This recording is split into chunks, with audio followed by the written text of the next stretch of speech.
नमस्कार दोस्तों, स्वागत है आपका अपने YouTube चैनल में। हमारा टॉपिक होने वाला है जीएस प्रैक्टिस सेट और जीएस के जो हमारा प्रैक्टिस सेट है हिस्ट्री से होने वाला है और हिस्ट्री के तीनों पोर्शन प्राचीन भारत, मध्यकालीन और आधुनिक, इनसे बनने वाले जितने भी प्रीवियस ईयर में क्वेश्चन आए हैं सबको देखेंगे विस्तार पूर्वक पूरी डिटेल के साथ। तो शुरू कर लेते हैं अपने पहले क्वेश्चन के साथ। तो पहला क्वेश्चन दिया है, रणजीत सिंह किस सिख मिसल से संबंधित थे? तो महाराजा रणजीत सिंह किस मिसल के थे? तो याद रखना ये शुकर चैकिया मिसल के थे। और शुकर चैकिया मिसल का संस्थापक कौन है? तो संस्थापक आता है चरत सिंह। शुकर चैकिया मिसल का संस्थापक कौन है? तो याद रखना चरत सिंह को कहा जाता है। सिखों में टोटल कितने मिसल थे? तो कहना 12 मिसल थे। उसमें सबसे प्रमुख मिसल कौन सा था? शुकर चैकिया मिसल, जिसके कौन थे? महाराजा रणजीत सिंह। ठीक है, याद रखना। उसके बाद महाराजा रणजीत सिंह की जो राजधानी थी लाहौर थी और महाराजा रणजीत सिंह की सेना उस समय एशिया में दूसरी सबसे बड़ी सेना हुआ करती थी। ठीक है, याद रखना। उसके बाद देखते हैं नेक्स्ट अगला क्वेश्चन, दूसरा क्वेश्चन नंबर 2 दिया गया है, कौन सा अंतिम सम्राट मयूर सिंहासन पर बैठा था? कौन सा अंतिम मुगल सम्राट था जो मयूर सिंहासन पर बैठा था? तो मयूर सिंहासन पर बैठने वाला अंतिम मुगल शासक नाम है मोहम्मद शाह रंगीला के नाम से जाना जाता है। मोहम्मद शाह रंगीला का वास्तविक नाम था रोशन अख्तर। रोशन अख्तर, मोहम्मद शाह रंगीला का वास्तविक नाम है रोशन अख्तर। इसके समय पूछा जाता है कि मुगल काल में सर्वाधिक उर्दू का विकास किसके समय हुआ है? तो कहना उर्दू का विकास सर्वाधिक मोहम्मद शाह रंगीला के समय हुआ था और इसी के समय सर्वाधिक संगीत का विकास हुआ। तो उर्दू का विकास और संगीत का विकास किसके समय? मोहम्मद शाह रंगीला। जबकि संगीत पर प्रतिबंध लगाया था औरंगजेब द्वारा। ठीक है, औरंगजेब ने प्रतिबंध लगाया था। मोहम्मद शाह रंगीला के शासनकाल में 1739 में नादिर शाह का आक्रमण होता है, यह भी याद रखना। और हमेशा के लिए जजिया किस मुगल शासक ने हटाया था? तो हमेशा के लिए जजिया मोहम्मद शाह रंगीला ने हटाया था। कब? तो कहना 1720 में। तो ये मोहम्मद शाह रंगीला से बनने वाले क्वेश्चन थे, आपको याद रखना। इधर दे रखा है जहांदर शाह, ऑप्शन नंबर 20 में, इसे बोलते हैं लंपट मूर्ख। और जो फर्रुखसियर दे रखा है इसे बोलते हैं कायर बादशाह। ठीक है, तो इनसे बनने वाले क्वेश्चन है, इन्हें याद रखना। उसके बाद देखते हैं दूसरा क्वेश्चन, 1857 क्रांति कहां से शुरू हुई थी? तो 1857 क्रांति मेरठ से शुरू हुई थी। डेट आती है 10 मई 1857। अगर पूछा 1857 क्रांति का जनक किसे बोला जाता है? तो 1857 क्रांति का जनक है धन सिंह कोतवाल को। 1857 क्रांति का जनक धन सिंह कोतवाल। शुरू कहां से होती है? मेरठ से शुरू होती है 10 मई को। उसके बाद 10 मई के बाद 2 दिन बाद 12 मई 1857 को दिल्ली में पहुंच जाती है 1857 की क्रांति। उसके बाद देखते हैं नेक्स्ट अगला क्वेश्चन, क्वेश्चन नंबर 4 दिया गया है, पहली टेलीग्राफ लाइन डलहौजी द्वारा 1853 में किसके बीच शुरू की गई थी? तो कौन सी है हमारी टेलीग्राफ सेवा? कब? 1853। डलहौजी भारतीय रेल का जनक भी कहा जाता है, टेलीग्राफ सेवा का जनक भी कहा जाता है। ये कहां से कहां तक बिछाई गई थी? कोलकाता से आगरा के बीच बिछाई गई थी। उसके बाद देखते हैं नेक्स्ट अगला क्वेश्चन, क्वेश्चन नंबर 5, अवध का अंतिम नवाब कौन था? तो अवध का अंतिम नवाब पूछा जाए तो कहना बाजिद अली शाह।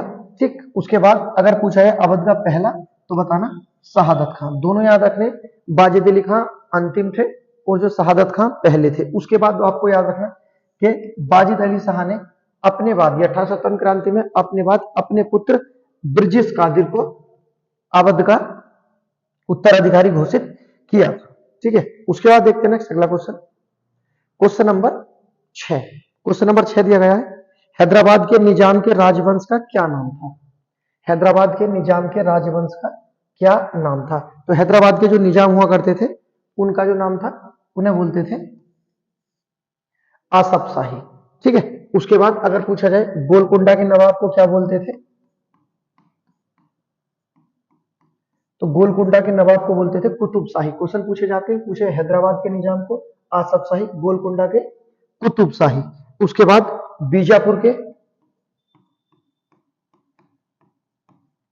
बीजापुर के नवाब को क्या बोलते थे? आदिल शाही। और अहमदनगर के नवाब को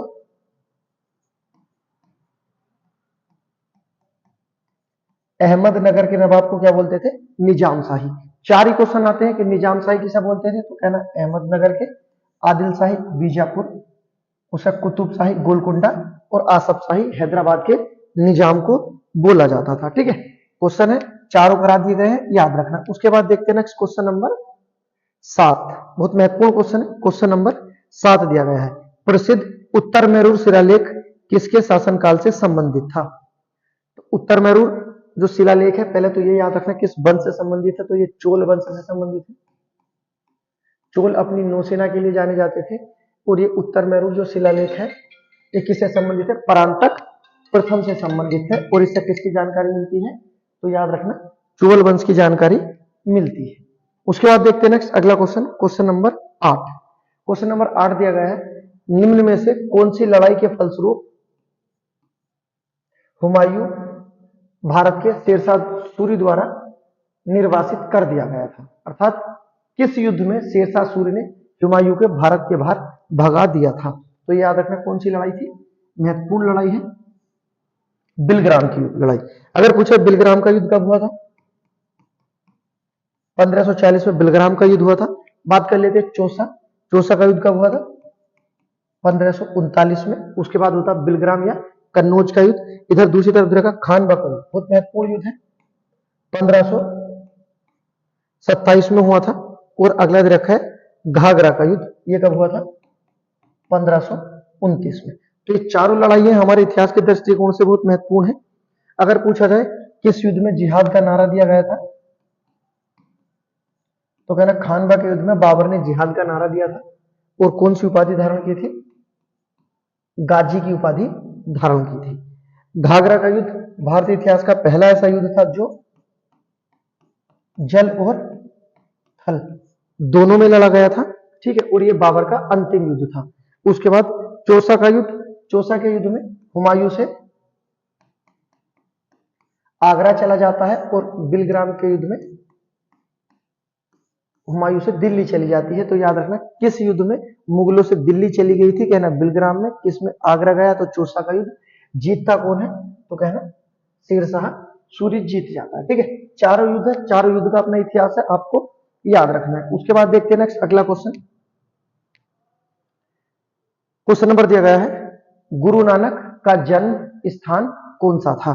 तो गुरु नानक का जो जन्म हुआ था, तो गुरु नानक का जन्म हुआ था आपका तलवंडी में, पाकिस्तान में है स्थित। अगर पूछा है तलवंडी कौन सी नदी के किनारे है, तो कहना ये रावी नदी के किनारे है। कौन सी नदी है? रावी नदी, रावी नदी के किनारे है। कब हुआ था? तो याद रखना 1469 में गुरु नानक का जन्म हुआ था। ठीक, उसके बाद बात कर लेते हैं, अगर पूछे मृत्यु कहां हुई थी, तो मृत्यु हुई थी करतारपुर। और ये भारत वाला करतारपुर है। पूछा जाए कब हुई थी?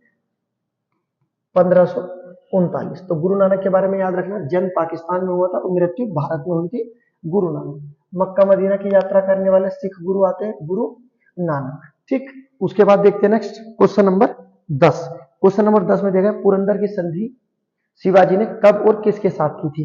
तो शिवाजी ने पुरंदर की संधि 1665 में की थी। किसके साथ की थी? जयसिंह के साथ की थी। उसके बाद देखते हैं नेक्स्ट अगला question, question number 11। Question number 11 दिया है, भारत में कौन सा प्रदेश यूरोपियन को उत्तम कोटि का नमक और अफीम उपलब्ध कराता था? भारत का कौन सा प्रदेश था जो यूरोपियों को उत्तम कोटि का नमक और अफीम देता था? तो ये हो जाएगा आपका बिहार। ठीक है, पूछा जाता ब्रिटिश काल में सर्वाधिक अफीम कहां होती थी? तो कहना बिहार में। उसका देखते हैं क्वेश्चन नंबर 12। क्वेश्चन नंबर 12 दिया गया है, अकबर के शासनकाल में विद्वानों को समूह ने महाभारत का संस्कृत से पर्शियन अनुवाद किया। इस पर्शियन अनुवाद का क्या नाम रखा था? तो महाभारत का जो पर्शियन अनुवाद किया गया था किस नाम से किया गया था? तो याद रखना रज्यनामा नाम से किया गया था। उसके बाद देखते हैं next question number 13। Question number 13 दिया गया है, नूरजहां का वास्तविक नाम क्या था? तो नूरजहां का वास्तविक नाम था मेहरू निसा। उसके बाद ये रहने वाले कहां की थी? ये फारस की रहने वाली थी। ठीक है, उसके बाद इसका अन्य नाम, इसकी एक उपाधि और आती है, बहुत महत्वपूर्ण है, बादशाह बेगम। बादशाह बेगम किसे कहा जाता है? तो कहना नूरजहां या मेहरुनिसा को कहा जाता है। उसके बाद जहारा जो औरंगजेब की बहन थी, इसे मुगल काल की प्रथम महिला बोला गया है। मुगल काल की प्रथम महिला किसे बोला गया है? तो कहना जहांआरा को बोला गया है। ठीक है, उसके बाद देखते हैं नेक्स्ट अगला क्वेश्चन, क्वेश्चन नंबर 14। स्पीड के साथ करेंगे क्योंकि 600 500 600 क्वेश्चन है। इसमें देखा गोलकुंडा के राजा कहलाते थे। गोलकुंडा के राजा क्या कहलाते थे? तो गोलकुंडा के राजा कुतुब शाही कहलाते थे, अभी पहले भी था। ठीक है, याद रखना। बीजापुर के आदिल शाही थे, अहमदनगर के निजाम शाही थे। ठीक, तो यहां पूछा था गोलकुंडा के राजा क्या कहलाते थे? कुतुब शाही। उसके बाद दिया गया क्वेश्चन नंबर 15, उड़ीसा के गजपति राजवंश का संस्थापक कौन था? तो उड़ीसा में एक वंश था गजपति राजवंश, इसके संस्थापक कौन थे? तो याद रखना कपिलेंद्र थे। उसके बाद देखते हैं नेक्स्ट क्वेश्चन नंबर 16, कश्मीर का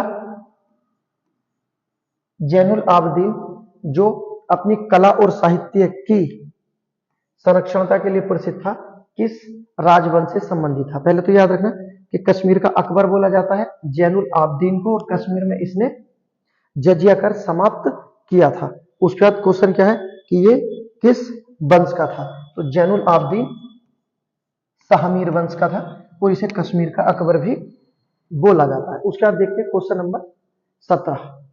क्वेश्चन नंबर 17 दिया गया है, इनमें से कौन सा बहमनी सुल्तान ने अपनी राजधानी गुलबर्ग से बिदर स्थानांतरित की थी? अर्थात बहमनी साम्राज्य का वो कौन सा सुल्तान था जिसने अपनी राजधानी गुलबर्ग से बिदर स्थानांतरित की थी? तो ये थे आपके अहमद शाह बली। ठीक है, याद रखना। उसके बाद बात कर लेते हैं बहमनी साम्राज्य। अगर पूछा जाए बहमनी साम्राज्य कब स्वतंत्र हुआ था, तो बहमनी साम्राज्य 1347 में स्वतंत्र हुआ था। ठीक है, और ये किसके द्वारा स्वतंत्र किया गया था? तो अलाउद्दीन बहमनी शाह द्वारा किया गया था। किसके शासनकाल में? मोहम्मद बिन तुगलक के, एमबीटी के शासनकाल में स्वतंत्र किया गया था। उसके बाद देखते हैं क्वेश्चन नंबर 18। क्वेश्चन नंबर 18 दिया, मध्यकालीन मंदिरों में सबसे लंबा कौन सा मंदिर है? मध्यकालीन मंदिरों में सबसे लंबा मंदिर कौन सा था? तो सबसे लंबा मंदिर है आपका तंजौर का बृहदेश्वर मंदिर।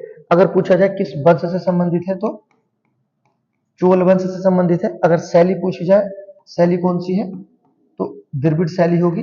अगर पूछा जाए ये मंदिर किसके द्वारा बनाया गया था, राज प्रथम द्वारा बनाया गया था। ठीक है, तो याद रखना तंजौर का बृहदेश्वर मंदिर जो सबसे लंबा मंदिर है, किस वंश में बना था? चोल। किस शैली में है? द्रविड़। किसके द्वारा बनाया गया था? राज प्रथम द्वारा बनाया गया था। उसके बाद देखते हैं next question number 19। Question number 19 दिया है, किस राष्ट्रकूट राजा ने एलोरा में शिव का प्रसिद्ध कैलाश मंदिर बनवाया था? तो किस राष्ट्रकूट राजा ने एलोरा में शिव का प्रसिद्ध कैलाश मंदिर बनवाया था? तो ये बनाया गया था कृष्ण प्रथम द्वारा। उसके बाद अन्य चीजें जो आपको याद रखनी है कि एलोरा की गुफा 3 धर्मों की गुफा है।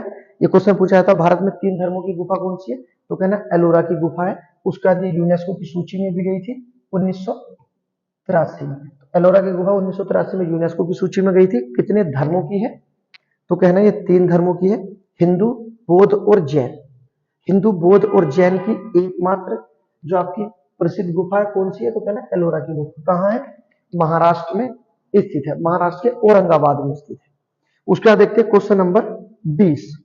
क्वेश्चन नंबर 20 दिया गया है, सबसे पुरानी स्मृति कौन सी है? तो सबसे पुरानी स्मृति मनुस्मृति है, जिसे कानून की पुस्तक बोला गया है। अगर पूछा जाए मनुस्मृति किस वंश में लिखी गई थी, तो ये शुंग वंश में लिखी गई थी। ठीक, याद रखना सबसे पुरानी स्मृति मनुस्मृति किस वंश में, तो शुंग वंश में लिखी गई थी। उसके बाद देखते हैं क्वेश्चन नंबर 21। क्वेश्चन नंबर 21 दिया गया है,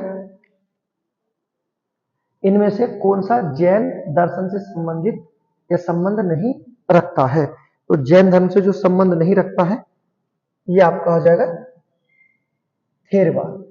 थेरवाद का संबंध जैन धर्म से नहीं है, इसका संबंध किससे है? तो ये आपका बौद्ध धर्म से संबंधित है। और बौद्ध धर्म की भी कौन सी शाखा से है? तो कहना ये महायान शाखा से है। ठीक है, इनमें से कौन सा संबंध जैन दर्शन से नहीं है? तो याद रखना किसका नहीं है? थेरवाद का। जबकि स्यादवाद, अनेकतावाद और नयावाद किससे संबंधित है? जैन धर्म से संबंधित है। जबकि थेरवाद बौद्ध धर्म से संबंधित है। उसके बाद देखते हैं क्वेश्चन नंबर 22। क्वेश्चन नंबर 22 में दिया गया है, किसने सबसे पहले ब्राह्मणों को भूमि उपहार की रीति शुरू की थी? अर्थात ब्राह्मणों को भूमि दान देने की परंपरा किसके समय प्रारंभ की गई थी?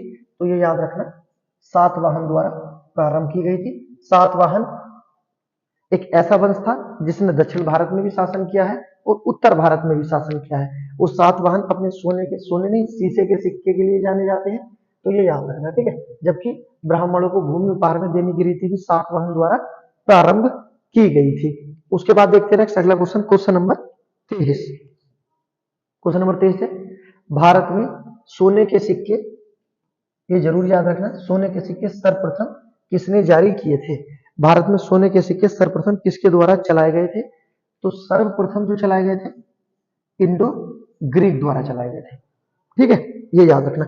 अगर बात कर लेते हैं शुद्ध सिक्के, तो शुद्ध सिक्के चलाए गए थे कुषाणों द्वारा। ठीक है, सोने के शुद्ध सिक्के किसके द्वारा चलाए गए हैं? तो कहना कुषाणों के द्वारा। सर्वप्रथम किसके द्वारा चलाए गए थे? इंडो ग्रीक द्वारा। दोनों क्वेश्चन याद रखने। अगर पूछा जाए कि शुद्ध, तो कुषाणों द्वारा। और कुषाणों में भी जो पहला कुषाणों का संस्थापक था कुजुल कड़फिसेस, कुषाणों का संस्थापक कुजुल कड़फिसेस, ये चलाता आपका तांबे का सिक्का। जबकि कुषाणों का एक अन्य शासक आता है बिम कड़फिसेस, ये चलाता आपका सोने का सिक्का। उसके बाद आगे चल कर आता कनिष्क, वो शुद्ध रूप से बहुत ज्यादा सिक्के चलाता है। ठीक है, तो यहाँ क्वेश्चन क्या था हमारा? प्रथम सिक्के कहना इंडो ग्रीक होते, शुद्ध सिक्के तो कुषाण हो जाता। अगर गुप्त होता तो फिर एक और नया क्वेश्चन बनता था कि सर्वाधिक सिक्के किस वंश में जारी हुए थे, तब हम बताते गुप्त में जारी हुए थे। अगला क्वेश्चन देखते हैं, क्वेश्चन नंबर 24। क्वेश्चन नंबर 24 हमारा दिया गया है, देखते हैं जो दिया गया है, कौन सा पल्लव राजा शंकराचार्य के समकालीन था? कौन सा पल्लव राजा शंकराचार्य के समकालीन था? तो याद रखना पल्लव वंश का शासक था दंती वर्मन, किसके समकालीन था? शंकराचार्य के समकालीन था। उसके बाद देखते हैं नेक्स्ट क्वेश्चन, बादामी के चालुक्य वंश का संस्थापक कौन था? तो बादामी के चालुक्य वंश का संस्थापक जिसे माना जाता है यह आता है पुलकेशिन प्रथम। ऑप्शन नंबर सी हमारा आंसर हो जाएगा। उसके बाद देखते हैं नेक्स्ट क्वेश्चन नंबर 26, किस चीनी बौद्ध यात्री ने हर्ष के साम्राज्य का दौरा किया था या हर्षवर्धन के शासनकाल में दरबार में आया था? तो कौन आया था? सभी को पता हुइनसांग आया था। हुइनसांग भारत कितने साल रहा? 15 साल रहा। इसकी प्रसिद्ध यात्रा वृतांत आता है, क्या है? सी यू की।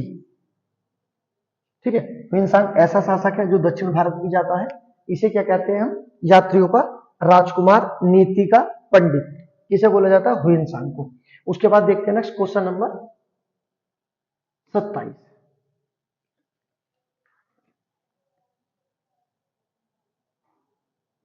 क्वेश्चन नंबर 27 देखते हैं जो दिया गया हमारा, किस गुप्त राजा ने अपने शासन के अंतिम काल में बौद्ध धर्म को गले लगाया और नालंदा विश्वविद्यालय की स्थापना की?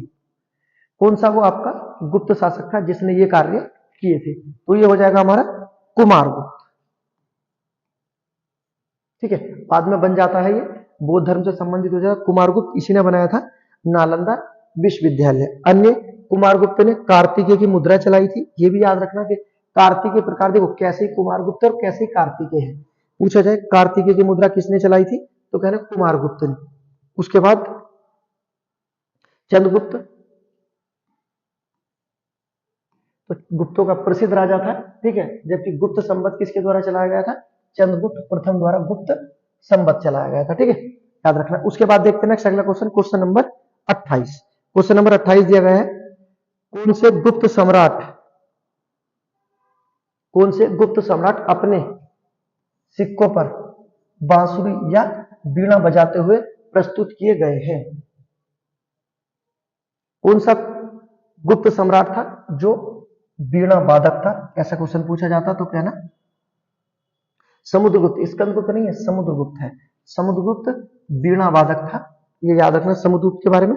समुद्रगुप्त को भारत का नेपोलियन बोला जाता है, ठीक है। एक पुस्तक आती है विंसेंट स्मिथ की, early history of India, early history of India, उस पुस्तक में समुद्रगुप्त को भारत का नेपोलियन बोला गया है। अगर पूछा जाए पुस्तक किसकी है, तो विंसेंट स्मिथ की पुस्तक है अर्ली हिस्ट्री ऑफ इंडिया, उसमें समुद्रगुप्त को भारत का नेपोलियन बोला गया है, ठीक है, याद रखना। गुप्त वंश का पहला शासक था समुद्रगुप्त, जिसने उत्तर भारत और दक्षिण भारत दोनों को जीता था, और सर्वाधिक साम्राज्य विस्तार गुप्तों का इसी के शासनकाल में हुआ था।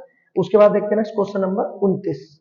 क्वेश्चन नंबर 29 दिया गया है, इनमें से कौन सा साहित्य द्रविड़ वेद के नाम से जाना जाता है। कौन सा साहित्य है जिसे द्रविड़ वेद कहते हैं, तो कहना ते वरम को क्या बोलते हैं, द्रविड़ वेद बोलते हैं। उसके बाद देखते हैं क्वेश्चन नंबर 30। क्वेश्चन नंबर 30 में दिया गया जैन परंपरा के अनुसार पहले तीर्थकर या तीर्थंकर कौन थे। तो पहले जो तीर्थंकर थे इनका नाम है आपका ऋषभदेव, ठीक है। इनका जन्म कहां हुआ था, अयोध्या में हुआ था। इसी कारण जैन धर्म का सबसे पवित्र शहर या सबसे पवित्र स्थान क्या माना गया है, अयोध्या, क्योंकि पहले गुरु का जन्म स्थान है, ठीक है, याद रखना। उसके बाद नेक्स्ट देखते हैं अगला क्वेश्चन जो दिया गया है, क्वेश्चन नंबर 31। इनमें से कौन सी प्रसिद्ध बौद्ध नन थी या महिला थी। तो पहली बौद्ध नन कौन थी, तो ये थी आपकी प्रजापति गौतमी, पहली बौद्ध नन थी। उसके बाद देखते हैं नेक्स्ट अगला क्वेश्चन, कोई बात नहीं करेंगे, बिल्कुल डायरेक्ट क्वेश्चन पे, क्योंकि बहुत टाइम लग जाएगा फिर। इसमें से कौन सी तमिल भूमि की बाइबिल है, ठीक है। 4 ऑप्शन दिए गए, इसमें किसे तमिल भूमि की बाइबिल बोला जाता है, किसे बोला जाता है, तो याद रखना तिरुपुलर को तमिल भूमि की बाइबिल के नाम से जाना जाता है। उसके बाद देखते हैं क्वेश्चन नंबर 33। इसमें दिया गया है संगम साहित्य की भाषा क्या थी। तो संगम साहित्य, इसकी भाषा क्या थी, तमिल थी। संगम साहित्य की भाषा तमिल आती है। उसके बाद देखते हैं क्वेश्चन नंबर 34। इसमें दिया गया है सबसे पुरानी भारतीय दवा आयुर्वेद का उद्गम है, या आयुर्वेद का जो उद्गम हुआ है कहां हुआ है, तो याद रखना ये हुआ था हमारा अथर्ववेद, ठीक है। पूछा जाए सती प्रथा का सबसे पहला उल्लेख कहां मिलता है, तो सती प्रथा का उल्लेख भी कहां मिलता है, अथर्ववेद में मिलता है, ठीक है। और बालिका के जन्म की निंदा कहां की गई है, बालिका जन्म की निंदा भी अथर्ववेद में की गई है। सबसे नया वेद ये भी अथर्ववेद ही है। उसके बाद देखते हैं नेक्स्ट अगला क्वेश्चन, क्वेश्चन नंबर 35। पूरा वैदिक काल में कितने भगवान आर्य द्वारा पूजते थे। पूरा वैदिक काल में कितने भगवान आर्य द्वारा पूजित थे, तो कितने थे, 33 थे। कितने, 33, ऑप्शन नंबर डी हो जाएगा। उसके बाद देखते हैं नेक्स्ट अगला क्वेश्चन जो हमारा दिया गया है, सिंधु सभ्यता निम्नलिखित किस काल से संबंधित थी। तो सिंधु सभ्यता किस काल से संबंधित है, ये हमारी अधैतिहासिक है, अर्थात प्रमाण तो मिल चुके हैं लेकिन पढ़ा नहीं गया है। क्या हो गई, अधैतिहासिक, मतलब आधी है, ठीक है, क्योंकि प्रमाण मिल तो गए हैं लेकिन पढ़ी नहीं गई है। उसके बाद देखते हैं नेक्स्ट अगला question, question number 37। Question number 37 दिया गया है एपिग्राफी क्या है। तो एपिग्राफी क्या है, ये हमारे शिलालेखों के अध्ययन को कहते हैं एपिग्राफी। उसके बाद नेक्स्ट अगला क्वेश्चन दिया गया है, मोहनजोदड़ो या मोहनजोदड़ो की सबसे बड़ी इमारत कौन सी थी? तो मोहनजोदड़ो की सबसे बड़ी इमारत बड़ा ध्यानागार, ठीक है, या बड़ा स्नानागार थी। उसके बाद देखते हैं क्वेश्चन नंबर 39, महत्वपूर्ण क्वेश्चन है क्वेश्चन नंबर 39, देख लेते एक बार। भारतीय उपमहाद्वीप में सबसे पहले खेती के प्रमाण कहां से मिलते हैं? तो भारतीय उपमहाद्वीप में सबसे पहले खेती के जो प्रमाण मिले थे, क्या नाम, मेहरगढ़ से मिले थे। वर्तमान में कहां है? तो ये पाकिस्तान में स्थित है, ठीक है। वर्तमान में मेहरगढ़ कहां है? पाकिस्तान में। और भारतीय उपमहाद्वीप बोला है, भारतीय उपमहाद्वीप में 5 देश आते हैं, ठीक है, याद रखना 5 देश को, भारत, पाकिस्तान, बांग्लादेश, नेपाल और भूटान, 5 देश आते हैं भारतीय उपमहाद्वीप में, ठीक है। तो भारतीय उपमहाद्वीप में सबसे पहले खेती के प्रमाण कहां मिले थे? पाकिस्तान के मेहरगढ़ में मिले थे। उसके बाद देखते हैं क्वेश्चन नंबर 40। क्वेश्चन नंबर 40 हमारा दिया गया है, मानव आत्मा का एक शरीर से दूसरे शरीर में गमन किस वैदिक साहित्य का विश्वास है? अर्थात आत्मा एक शरीर से दूसरे शरीर में जाती है, यह जो लिखा हुआ है किस वैदिक साहित्य में लिखा हुआ है? तो ये लिखा हुआ है आपका उपनिषद में, ठीक। उपनिषद को क्या कहते हैं? तो याद रखना, दर्शन का पिता। दर्शन का पिता किसे बोला? उपनिषद को। उपनिषद की संख्या कितनी होती है? 108। अगर पूछे उपनिषद का फारसी अनुवाद किस व्यक्ति ने किया था? तो याद रखना, दाराशिखो द्वारा उपनिषद का फारसी अनुवाद किया गया था, ठीक है। उसके बाद दर्शन का पिता किसे बोला जाता है? उपनिषद को बोला जाता है। उसके बाद देखते हैं नेक्स्ट अगला क्वेश्चन, किसके संरक्षण में संगम साहित्य की रचना की गई थी? संगम साहित्य की रचना किसके संरक्षण में की गई थी? तो याद रखना, ये की गई थी पांड्या वंश के संरक्षण में। पांड्या वंश का संस्थापक पूछा जाता है, तो पांड्या वंश का संस्थापक था नेडियोन। संस्थापक कौन था? नेडियोन। जबकि पांड्या वंश की राजधानी क्या थी? तो राजधानी थी मदुरई। राजधानी क्या थी? मदुरई। पांड्या वंश की विशेषता है कि किस वंश में पत्नी पूजा के प्रमाण मिलते हैं? तो कहना पत्नी पूजा के प्रमाण पांड्या वंश में मिलते हैं। उसके बाद देखते हैं नेक्स्ट दूसरा क्वेश्चन जो हमारा दिया गया है, क्वेश्चन नंबर 42, हर्यक राजवंश का संस्थापक कौन था? तो हर्यक राजवंश का संस्थापक बहुत आसान है, कौन था? बिंबिसार था। जबकि जो आपको याद रखना है कि हर्यक वंश की पहली राजधानी क्या थी? तो हर्यक वंश की पहली राजधानी थी गिरिब्रज। क्या राजधानी थी? गिरिब्रज हर्यक वंश की पहली राजधानी थी, जबकि दूसरी होती है राजगिरा, ठीक है। हर्यक वंश की पहली राजधानी गिरिब्रज थी, दूसरी राजगिरा होती है और तीसरी होती है पाटलिपुत्र, ठीक है। तो राजधानियों का क्रम भी आता है, याद रखना। हर्यक वंश की पहली राजधानी क्या थी? तो याद रखना गिरिब्रज, ठीक है। और संस्थापक कौन है? बिंबिसार। उसके बाद देखते हैं नेक्स्ट अगला क्वेश्चन, भारत में प्रथम बार महायान बौद्ध ने आदर्श पूजा का अभ्यास प्रारंभ किया, इन्होंने कब यह अभ्यास प्रारंभ किया था?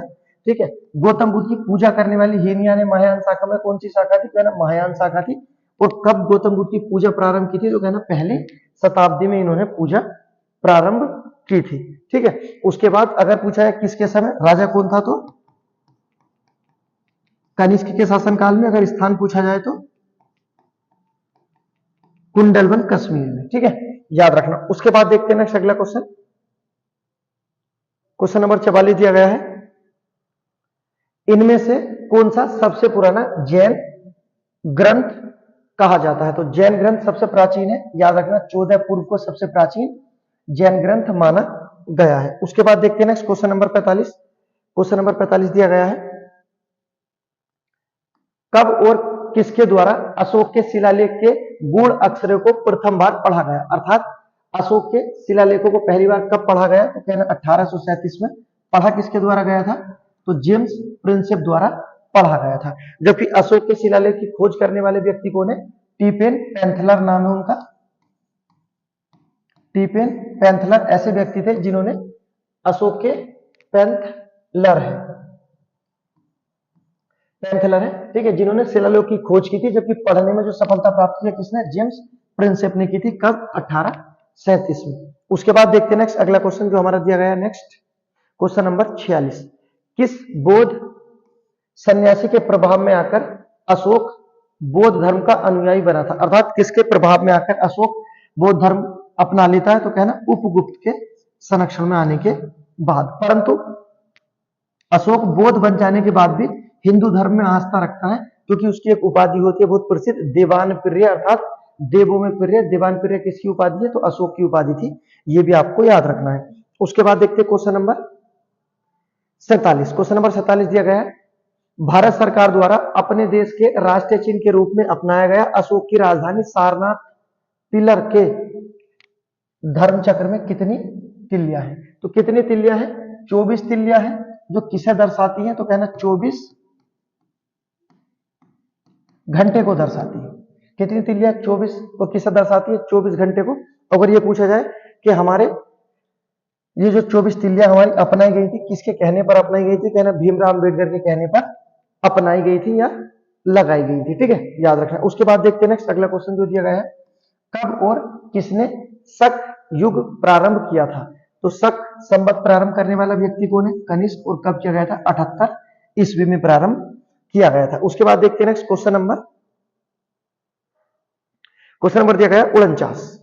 क्वेश्चन नंबर 49 देखते हैं जो हमारा दिया गया है, किस चीनी राजा ने 220 ईसा पूर्व चीन की विशाल दीवार को बनवाया था? तो देखो, चीन की विशाल दीवार किसके द्वारा बनवाई गई है? व्यक्ति का नाम याद रखना है, सी वांग टी।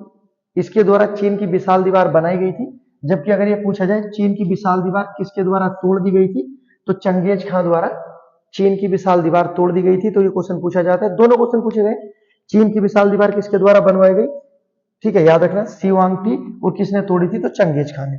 उसके बाद देखते हैं नेक्स्ट अगला क्वेश्चन, दक्षिण पथपति की पदवी किसके द्वारा धारण की गई थी? तो दक्षिण पथपति की उपाधि धारण की गई थी, ठीक है, श्री सातकर्णी द्वारा, ठीक है, याद रखना। उसके बाद मिलते हैं एक और वीडियो में। अगर वीडियो पसंद आई तो लाइक करें, सब्सक्राइब करें।